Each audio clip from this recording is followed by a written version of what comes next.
Hi there, welcome back again to our video lecture. Before we move on to solving problems, I just would like to have some corrections here. Actually, just um, I'd like to include here. It's actually a delta y here, and the d you can also write delta d if you'd like. Although um, it's usually the initial one is 0, so that's why sometimes it's not written, but this is actually delta y, and this is also delta t, and this one sorry, if it's not s, it should be y. Okay, so distance delta y, so delta y, then this is the delta v squared that we have. Okay, so basically we're just dealing between changes from, let's say, one point, let's say point A to point B, so that's why it has to be delta. Okay, so I'm sorry for not realizing that in our previous video lecture. Okay, anyways, we'll now move on to solving problems. Okay, so the next problem we have is it's actually a projectile motion, and it's taken again from the same textbook by R.C. Hubler, and it's example 12.11. Okay, so the problem states that a sack slides out the ramp shown in the figure with a horizontal velocity of 12 meters per second. So we have this ramp here, and this is your sack, or let's say this is the sack, and because it slides, then of course it has it's actually can be described by projectile motion. Okay, so the motion here is a parabola, and it says that here at point A, this is point A, and then this is point B. So at point A, it's purely horizontal. I mean, the velocity is, it says that the velocity is horizontal, and it's 12 meters per second. Okay, so until it landed here.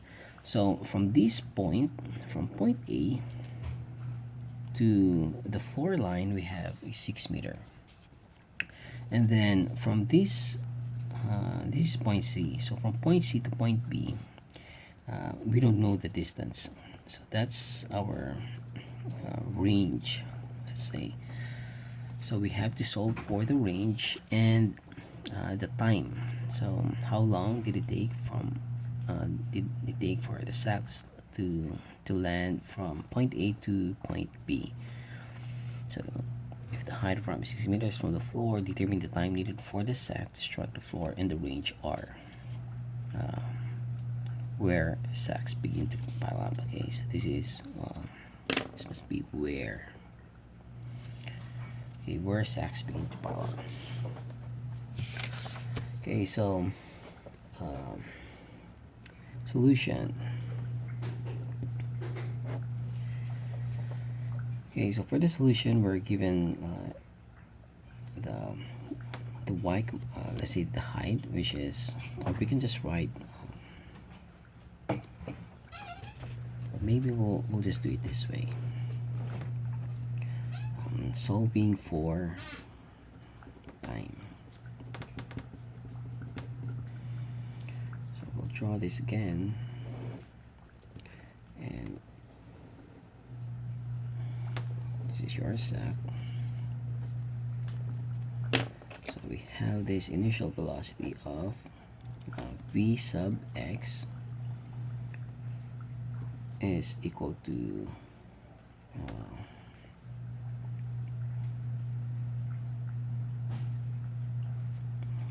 is equal to 12 meters per second. Now our v sub y is 0 because this is purely horizontal here. So v sub y is 0. Now this is our point A, and then this is our point B. Now the distance is just 6 meters. This is our y, or let's just write 6 meters, and then here is our range.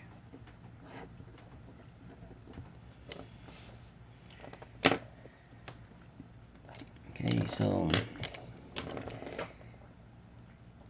our v sub y here is since our velocity at point B, we have a speeding up value of velocity, then it has x and y component.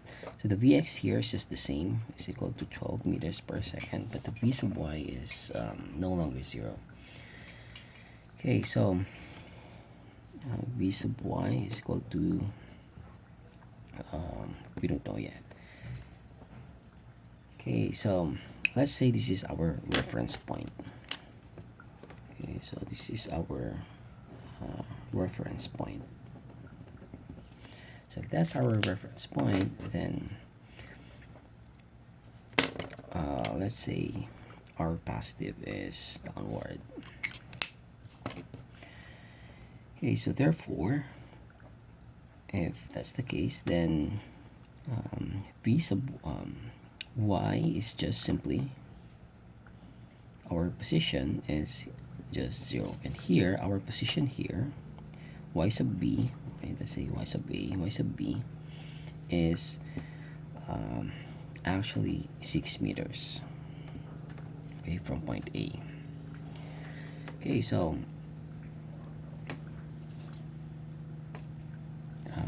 we can now solve the equations that we know. We have 2g delta y is equal to let's say v sub b squared minus v sub a squared. What else? Another equation is delta y as is equal to initial VAT plus 1/2 v I think VT squared, sorry, that's not V, that's GT squared. Okay, what else? G is equal to delta V, or let's say delta V all over delta D. Okay, so this is our equation. So let's label equation 1, equation 2, and then equation 3. So let's check what equation will work for our given data. So we have value of our distance or position. So we have 6 meters. So from 0 to 6, yes, we have that. But for the velocity, we're missing actually from 0 to let's say 0 to we don't know yet. Then for the time, we also don't know. Okay, so we can also we can use which one, delta y, yes, we have this one, VB squared, and then our A would just be 0 just along the y, but we're not asked to solve for the velocity, okay, because we're just have to find the time and the range. So therefore we'll check this one, the equation 2. So delta y, so we have the distance between point A and point B along the y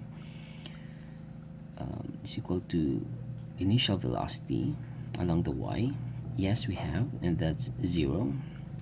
So plus 1/2 GT squared. So here the unknown, if we use the equation 2, we can solve for the time. Okay, so using equation 2 to solve for time t. Okay, so delta y. So delta y is this is actually 6 meters is equal to wait, we'll write delta y is equal to VAT plus 1/2 GT squared. Okay, this one, the VA, so take note, we're only referring to the vertical motion. So these are all VA along the y-axis. So this one, the initial velocity is 0. So meaning we have 6. So the distance is just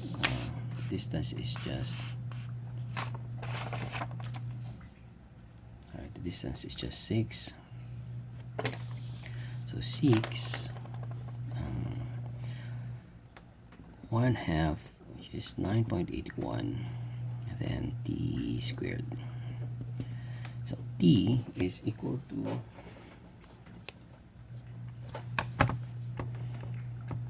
so 12 divided by 9.81, so square root. So we have 1 point, t is equal to 1.106, or let's say 1.11 seconds.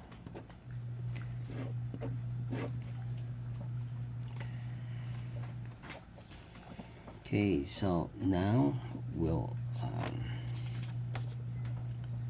okay, by the way, we'll write this is y-axis. Okay, now here we'll try to solve for the range or the distance from point A to point B, horizontal distance. So recall that for the x-axis our velocity is constant, so therefore let's write the line labels first. Solving for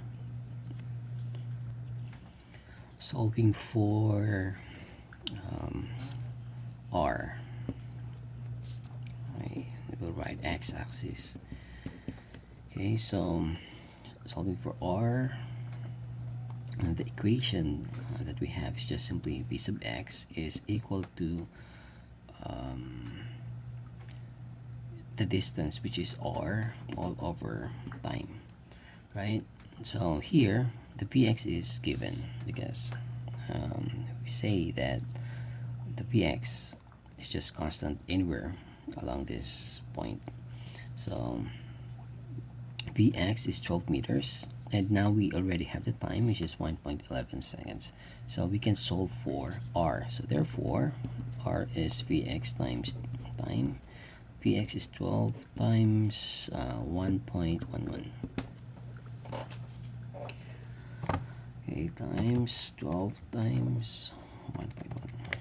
So 13.32 meters.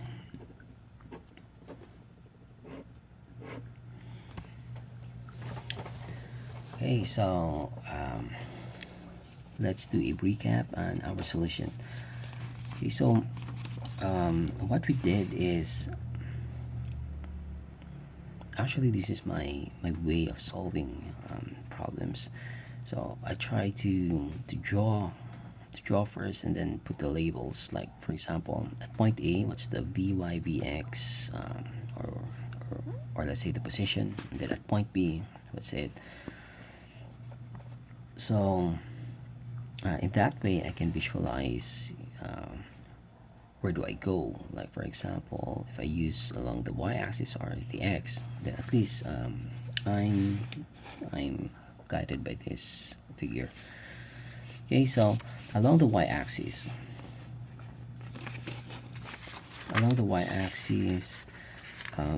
we have this set of equations. So we have 3 equations.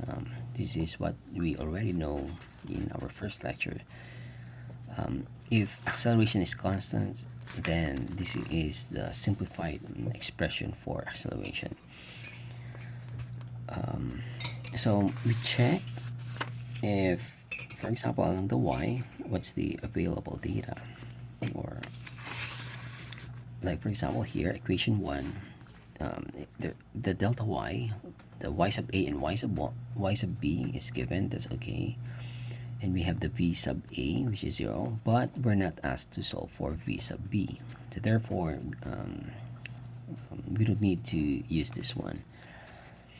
For equation 2, we have the delta y, we have the initial velocity v sub y. Actually, this is v sub y at a. I think we should write here y. Okay, so y, v, y, a, and our unknown here is just the time.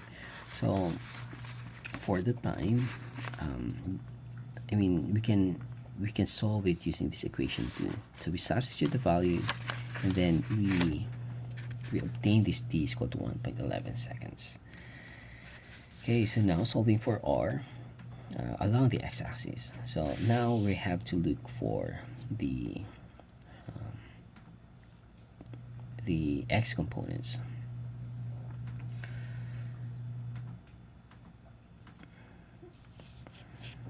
Okay, and then the equation, the only equation for our x is just the constant velocity. So Vx equal to distance all over time. So we substitute the value since we already have the time 1.11, and we have the value of v sub x 12 meters per second. So we can now solve for r. Okay, I just realized that it's much better, I think, if we separated the figure. Like for example, we just do let's say figures for y alone, and then another figure for, let's say, x alone. I think we can try that out.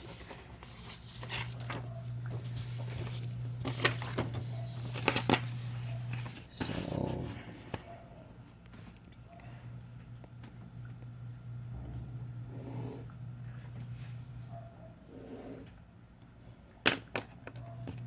okay, this is A, this is B, this is A, this is B.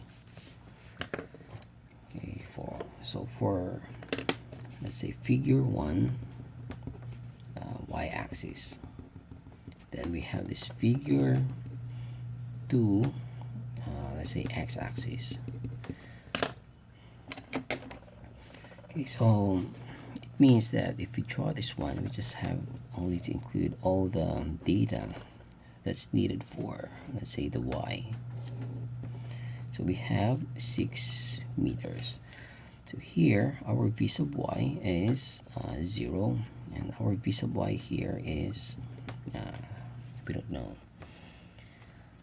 So our let's say y sub a is, since this is our reference point and that's 0, then y sub b is 6 meters. Okay, so I think it's much better to have this figure. Okay, so for the x-axis, then we have this. This is our r. So our v, sorry,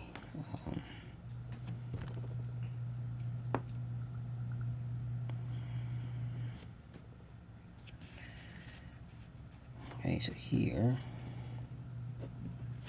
we have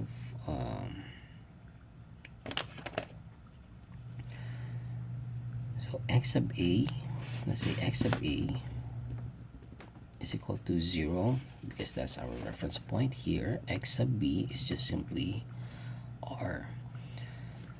Our v sub a is 12 meters per second, and our v sub a here is just the same, 12 meters per second. Okay, so that's the I think much better solution or illustration for the figure. Hey, so I guess we're done with this, and in the next video I think I'll do one more problem for the projectile, and then that's gonna be for the week, starting from the straight line motions to this projectile motion. So that's gonna be our topics for this entire week. Okay, so see you in the next video.